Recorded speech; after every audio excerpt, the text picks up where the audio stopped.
E se a maneira mais rápida e cientificamente comprovada de cultivar fisicamente novas células cerebrais não envolvesse nenhum suplemento complexo ou algum quebra-cabeça de lógica? Seria o cenário ideal, né? Pois é. E se envolvesse apenas o ato de não fazer absolutamente nada? Essa é a nossa missão no Mergulho Profundo de hoje. Exatamente. A gente vai explorar o que chamamos de a magia do silêncio e temos uma pilha de materiais fascinante para decodificar isso hoje. Com certeza.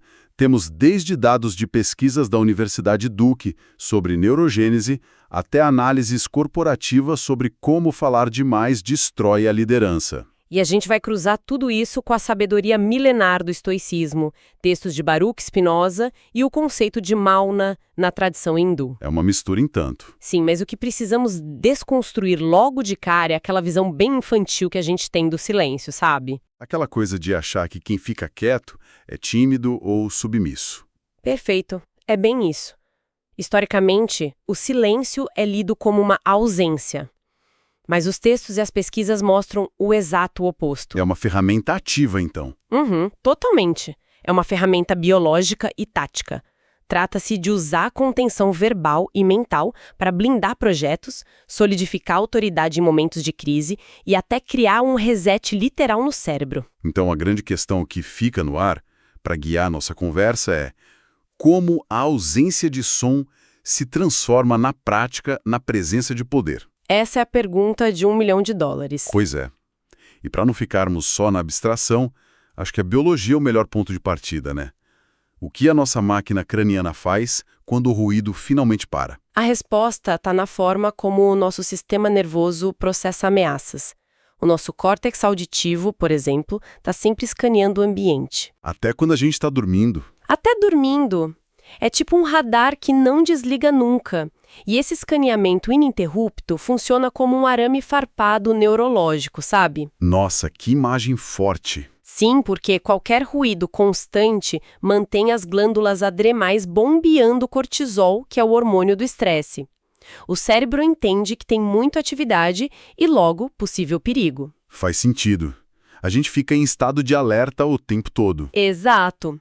Só que os artigos de saúde mental que a gente analisou revelam uma coisa incrível. Bastam 2 minutos de silêncio absoluto para desativar esse gatilho. 2 minutos? Caramba! É o tempo de esperar o café dar uma esfriada. Pois é, a queda na pressão sanguínea e no cortisol é imediata. O cérebro percebe que o ambiente é seguro e direciona a energia para o processamento interno. É impressionante que um desarme hormonal seja tão rápido assim. Mas os dados da Universidade Duke vão ainda mais longe, né? Eles falam de 2 horas diárias. Sim, e é aí que a gente entra na neurogênese. O estudo da Duke acompanhou modelos animais e descobriu algo fantástico. O que eles acharam? A exposição a 2 horas de silêncio por dia resultou na criação de novas células no hipocampo. O hipocampo é aquela área ligada à memória, certo? Memória e regulação das emoções. Então não é só que o cérebro relaxa. Ele literalmente usa o material biológico economizado na ausência de som para construir tecido novo. Sensacional! É a base estrutural que o explorador Erling Kagge defende, né? Ele tem aquela citação de que o silêncio é o novo luxo. Exatamente. O cérebro humano está entrando em colapso hoje em dia porque vive num estado perpétuo de luta ou fuga. É muita hiperestimulação urbana e digital. Sabe, eu fico pensando que o cérebro moderno opera meio que como um smartphone deixado no sol na praia. Ótima analogia.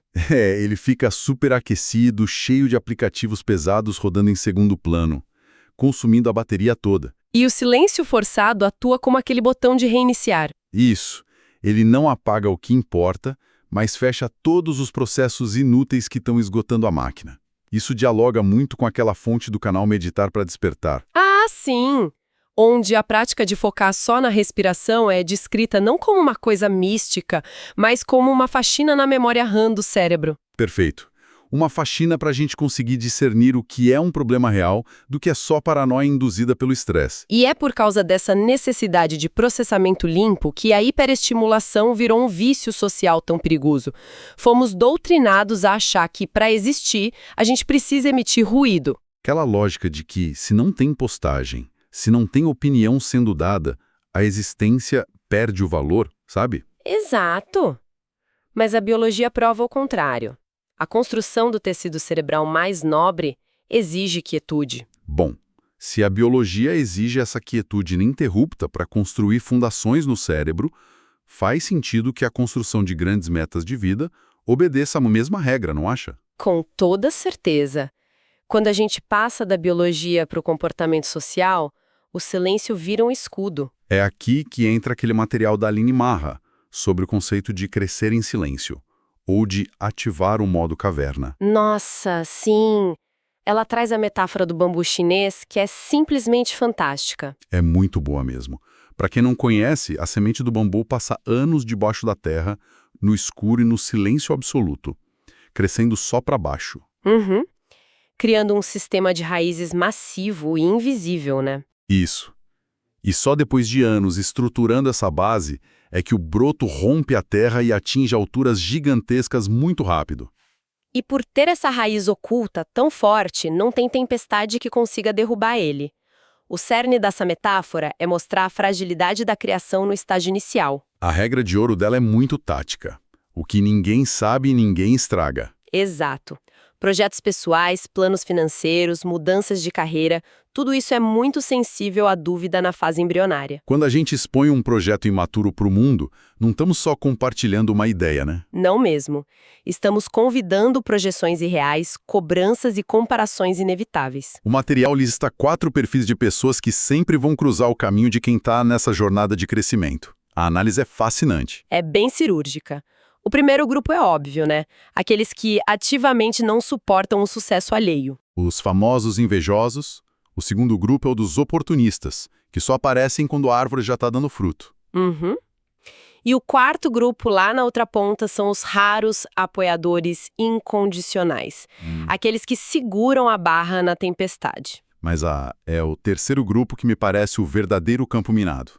Os críticos que destroem sonhos, que muitas vezes são os nossos próprios familiares. É muito comum isso. A pergunta que fica é por que as pessoas que, em teoria, deveriam dar o maior suporte são frequentemente as que mais sabotam a mudança. A psicologia explica isso pela zona de conforto e pelo espelhamento emocional, sabe? Como assim? Quando alguém decide mudar radicalmente, tipo emagrecer ou abrir um negócio, essa atitude funciona como um espelho implacável para quem está ao redor. Ah, entendi. O parente ou o amigo vê aquele esforço e é forçado a confrontar a própria estagnação. Exatamente. E para não lidar com a dor de reconhecer que não estão se esforçando, é psicologicamente mais fácil tentar puxar a pessoa de volta para a mediocridade. Aquele clássico, isso não vai dar certo, você está sonhando alto demais. Isso, e não é maldade pura na maioria das vezes, tá? É só um mecanismo de defesa do ego deles operando. A fonte até usa a figura histórica de Jesus para ilustrar essa solidão do processo, né? Sim, nos momentos de milagres e popularidade as multidões estavam lá. Mas as transformações profundas e as provações extremas aconteceram no deserto, no silêncio absoluto. Culminando no abandono por quase todos do momento mais difícil. É uma lição forte sobre a ilusão dos aplausos. Com certeza. Mas o conceito faz sentido. Só que é difícil não ver um risco aí. Adotar esse protocolo de segurança máxima, esconder tudo, calar sobre projetos, a pessoa não acaba virando cínica. Esse é um questionamento super válido. O perigo do cinismo é real se o silêncio for motivado por paranoia ou por medo. Ficar achando que todo mundo é um sabotador invejoso, né? Exato. Mas as fontes sugerem que o objetivo do modo caverna não é fugir da humanidade, é gerenciar recursos ilimitados. A energia para construir algo novo é muito pouca, né? Muito. O ponto não é assumir que todos são ruins, mas reconhecer com frieza que a esmagadora maioria não tem regulação emocional para lidar com o crescimento alheio. Acabam misturando com as próprias frustrações. E o silêncio, nesse caso, poupa o tempo que a gente gastaria tranquilizando a ansiedade dos outros. Perfeito. Permite que o foco fique 100% na execução do plano. É uma economia brilhante de energia. Mas assim, a vida não acontece só dentro da caverna. Uma hora os projetos ganham forma. E aí surge a necessidade de comunicar, de assumir posições, especialmente em liderança no mundo profissional. E o que o cruzamento das nossas fontes revela sobre isso é bem contraintuitivo. A autoridade parece evaporar no exato momento em que a pessoa abre a boca para explicar coisas demais. Nossa, o portal Administradores dissecou isso perfeitamente. Eles chamam isso de a armadilha da justificativa infinita. Justificativa infinita. É um vício comum em líderes inexperientes, né? Muito comum. Eles precisam passar uma nova diretriz. E, em vez de só informar, engatam um monólogo sem fim, tipo: olha, pessoal, eu sei que esse horário não é o ideal, eu briguei para mudar, mas por enquanto... Tentando gerar simpatia. Mas o resultado é destruição total da autoridade. Exato. Fica parecendo um pedido de validação disfarçado de instrução. A pessoa comunica a decisão, mas implora por aprovação ao mesmo tempo. Eu sempre vejo isso como um mágico no palco. Imagina, o ilusionista faz um truque absurdo, a plateia fica hipnotizada e aplaude de pé. Se ele só agradecer e sair, vira uma lenda. Com certeza. Mas imagina se depois dos aplausos, ele puxa um banquinho e passa meia hora explicando como colou a carta na manga e como suou frio com medo de errar. A mágica desaparece na hora. Pulveriza. A liderança tem um componente de ilusão de controle. Explicar cada engrenagem do processo faz a reverência sumir. Essa imagem do mágico exposto é perfeita. A clareza executiva, segundo as fontes, exige só 3 pilares. Quais são? Comunicar o que foi decidido, explicar por que precisava ser agora e descrever o que vai mudar na rotina. Só isso. Ponto final. Sem debate pós-mortem misturado com a decisão. E o portal SCP do Dia complementa isso com dados de inteligência social. Líderes que fazem uma pausa ativa de 2 a 3 segundos antes de responder perguntas complexas mudam o jogo. Eles não são vistos como lentes por causa dessa pausa. Pelo contrário, são percebidos como donos de um autocontrole impenetrável. A pausa remove qualquer traço de impulsividade, sabe? Muito bom. Tem aquela frase do Platão que resume isso maravilhosamente bem. O sábio fala porque tem algo a dizer.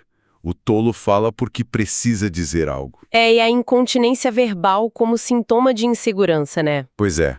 Mas manter essa aura impenetrável numa reunião corporativa é um desafio mais técnico.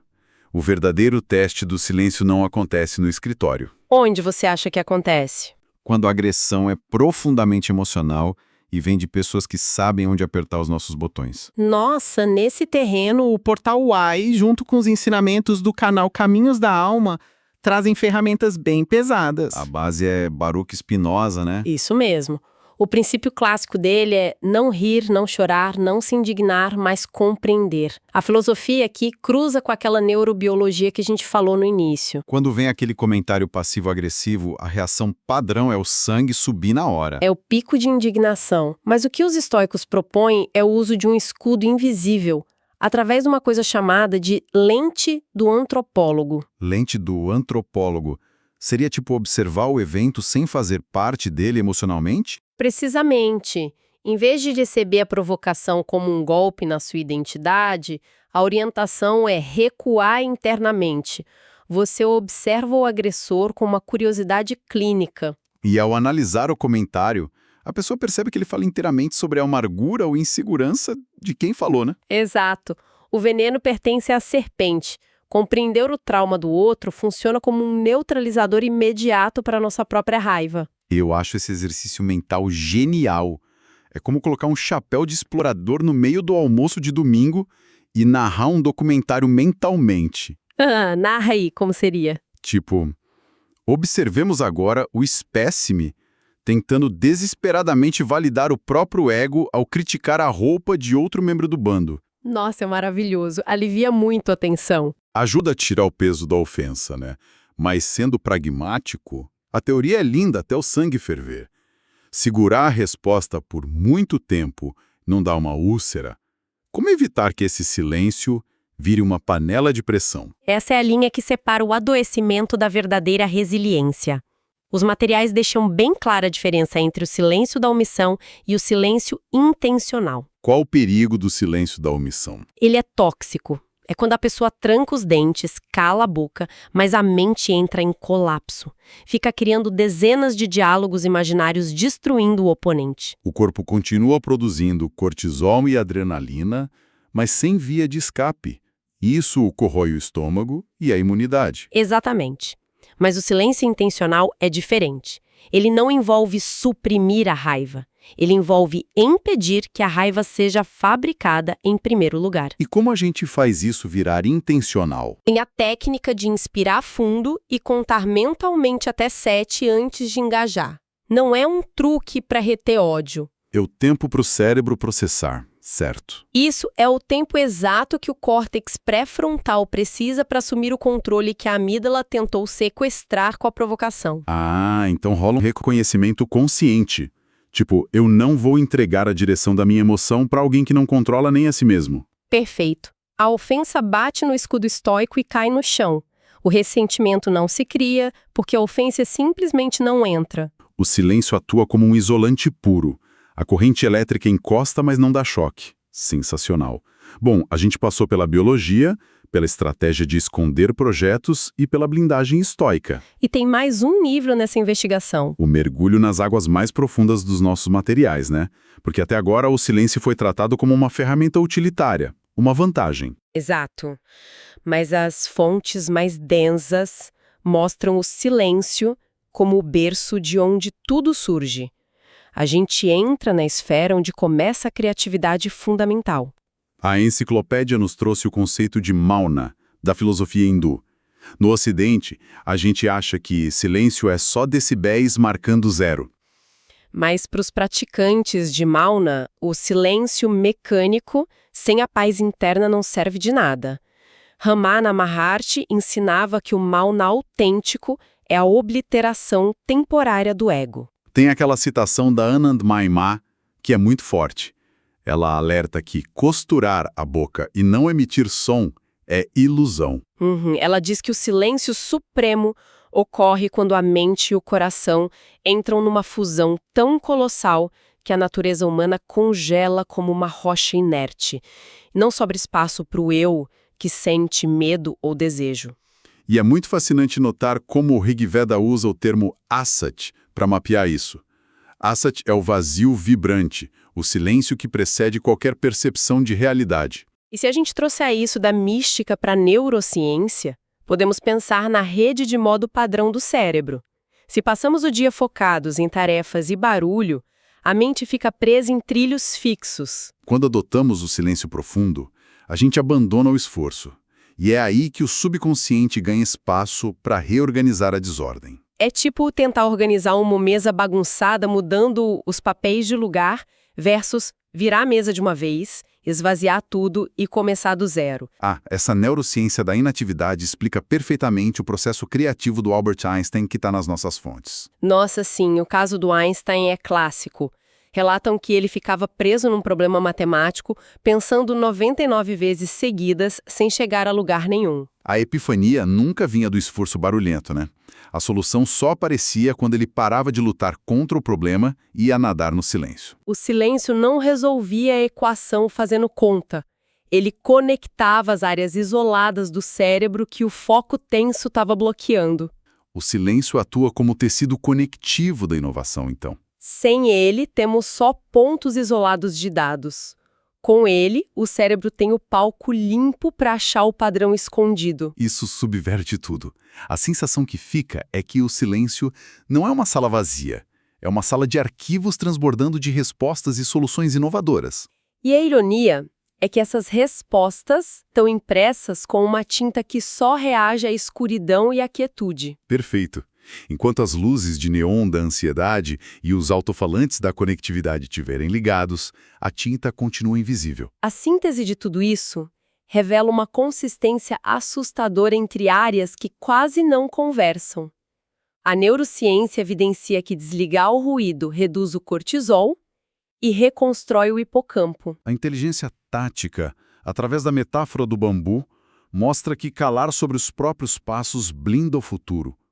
A liderança ensina que a pausa impõe no peito. E a filosofia profunda consolida o silêncio como a única defesa contra a malícia externa e a forja de grandes ideias. Diante dessa montanha de evidências, fica claro que abdicar do silêncio é entregar o próprio potencial nas mãos da desordem do mundo.